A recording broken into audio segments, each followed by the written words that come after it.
After spending a year in Sri Lanka, I've discovered the vibrant flavours of its cuisine and its deep connection to the land, history and community. Each dish tells a story, and living amongst locals, attending traditional festivals and sharing meals with families has enriched my appreciation of the culinary art. This immense experience has allowed me not just to learn about the food itself, but about the cultural significance behind each meal. I hope my experience can be passed on to you. Please enjoy.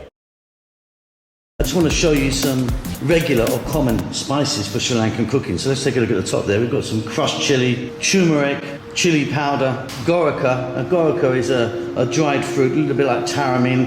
That's used as a souring kind of agent. Good for chicken and meat, and especially for fish. Goes in lots of curries.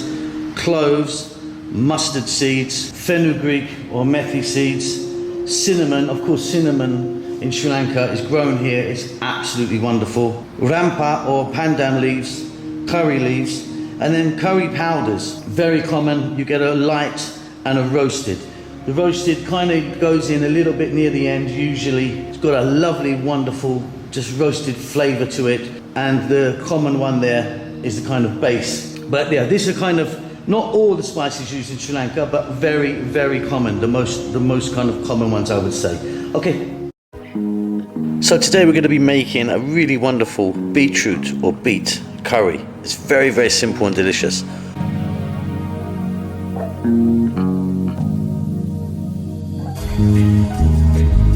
So we're going to need 2 tablespoons of coconut oil, a teaspoon of black mustard seeds, and a teaspoon of fenugreek seeds. To that we're going to add some fresh curry leaves, and we're just going to spin that around for 60 seconds or so to infuse it.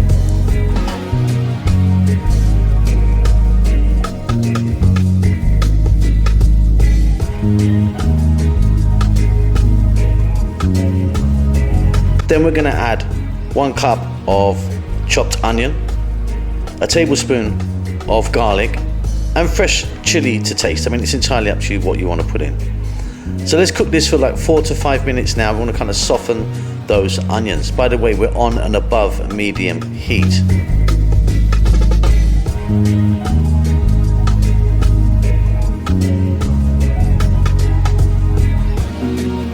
Next up, we're going to add in our beets or our beetroot. Now you can grate it or you can cut it, really kind of fine.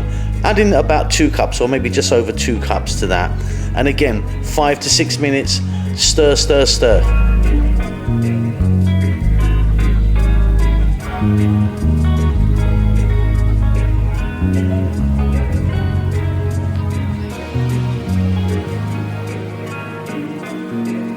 Now we're going to add half a teaspoon of turmeric, 1 teaspoon of the unroasted curry powder, and 1 teaspoon of the chili powder. Again, a couple of minutes, keep moving it around, stir, stir, stir.